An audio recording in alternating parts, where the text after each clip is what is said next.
M4 ನ್ಯೂಸ್ಗೆ ಸ್ವಾಗತ. ನಾನು ಸುನಿಲ್ ಹೊಸಕೋಟಿ.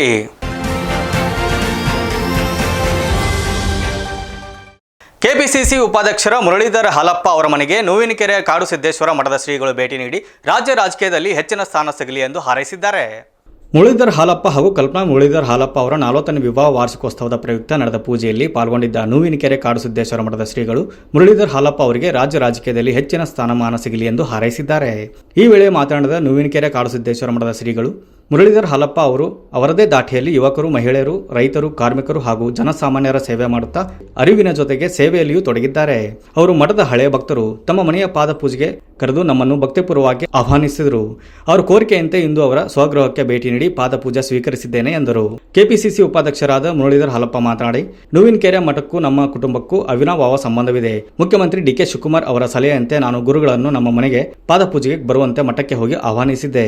ಅವರಿಂದು ಆಗಮಿಸಿ ನಮ್ಮ ಪೂಜೆ ಸ್ವೀಕರಿಸಿ ಆಶೀರ್ವದಿಸಿದ್ದಾರೆ. ಈ ವೇಳೆ ಮುರಳೀಧರ್ ಹಾಲಪ್ಪ ಅವರ ಪತ್ನಿ ಕಲ್ಪನಾ ಮುರಳೀಧರ್ ಹಾಲಪ್ಪ, ಡಾಕ್ಟರ್ ಎಸ್. ಅಹಮದ್, ಅರೆಕೆರೆ ಶಂಕರ್, ಮಾಜಿ ಶಾಸಕ ಲಕ್ಕಪ್ಪ, ಹಿರಿಯ ಸ್ವಾತಂತ್ರ್ಯ ಹೋರಾಟಗಾರರು ಡಾಕ್ಟರ್ ಟಿ.ಆರ್. ರೇವಣ್ಣ ಸೇರಿದಂತೆ ಹಲವರು ಉಪಸ್ಥಿತರಿದ್ದರು. ಮುಖ್ಯಮಂತ್ರಿಗಳಾದ ಶ್ರೀಯುತ ಡಿ.ಕೆ. ಶಿವಕುಮಾರ್ ಅವರು, ಉಪಮುಖ್ಯಮಂತ್ರಿಗಳಾದ ಡಾಕ್ಟರ್ ಜಿ. ಪರಮೇಶ್ವರ್ ಅವರು ಕೋರಿಕೆ ನಾವು ಇಟ್ಟಿದ್ದೇವೆ. ಅವ್ರಿಗೂ ಸಂಪೂರ್ಣವಾಗಿ ಇದರ ಬಗ್ಗೆ ಅರಿವಿದೆ.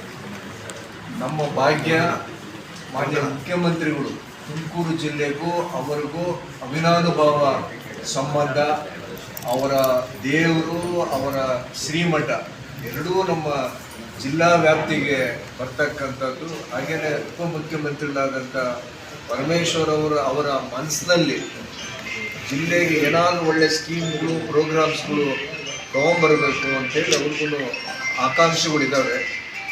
ಅದೆಲ್ಲರನ್ನೂ ಈಡೇರಲಿ ಅಂಥೇಳಿ ಪರಮ ಪೂಜ್ಯ ಅಜ್ಜಯ್ಯನವ್ರನ್ನ, ನೂವಿನಕೆರೆ ಅಜ್ಜಯ್ಯನವ್ರನ್ನ ಇವತ್ತಿಗೆ ನಮ್ಮ ಮನೆಗೆ ಆಗಮಿಸಿದ್ರು. ಅವರನ್ನು ಆಶೀರ್ವಾದ ಮಾಡಿದ್ದಾರೆ. ನಾಯಕ ಯೋಗಿಗಳಾಗಿರ್ತಕ್ಕಂಥ ನಿಷ್ಠಾವಂತ ಶ್ರೀಯುತ ಹಾಲಪ್ಪನವರ ಮನೆಗೆ ನಾವು ಇವತ್ತು ಪಾತ್ಪೂಜೆಗೆ ಬಂದವರಾಗಿರ್ತೀವಿ.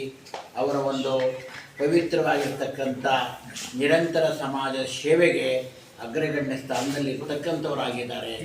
ಭಗವಂತ ಮುಂದಿನ ದಿನಗಳಲ್ಲಿ ಅವ್ರಿಗೊಂದು ಸ್ಥಾನಮಾನವನ್ನು ಕಲ್ಪಿಸಿ ಗುರು ಆಶೀರ್ವಾದದಿಂದ ಅವರು ಉನ್ನತ ಮಟ್ಟಕ್ಕೆ ಹೋಗಲಿ ಅಂತ ಆಶೀರ್ವಾದ ನಾವು ಮಾಡ್ತಾ ಇದ್ದೀವಿ.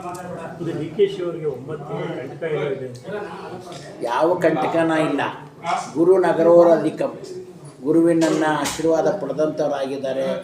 ನಿರಂತರ ಶ್ರೀಮಠದ ಮಗನಾಗಿ ಸೇವೆಯನ್ನು ಸಲ್ಲಿಸಿರ್ತಕ್ಕಂಥವರಾಗಿದ್ದಾರೆ. ಗುರು ಆಶೀರ್ವಾದ ಅವರಿಗೆ ರಕ್ಷಾ ಕವಚವಾಗಿದೆ.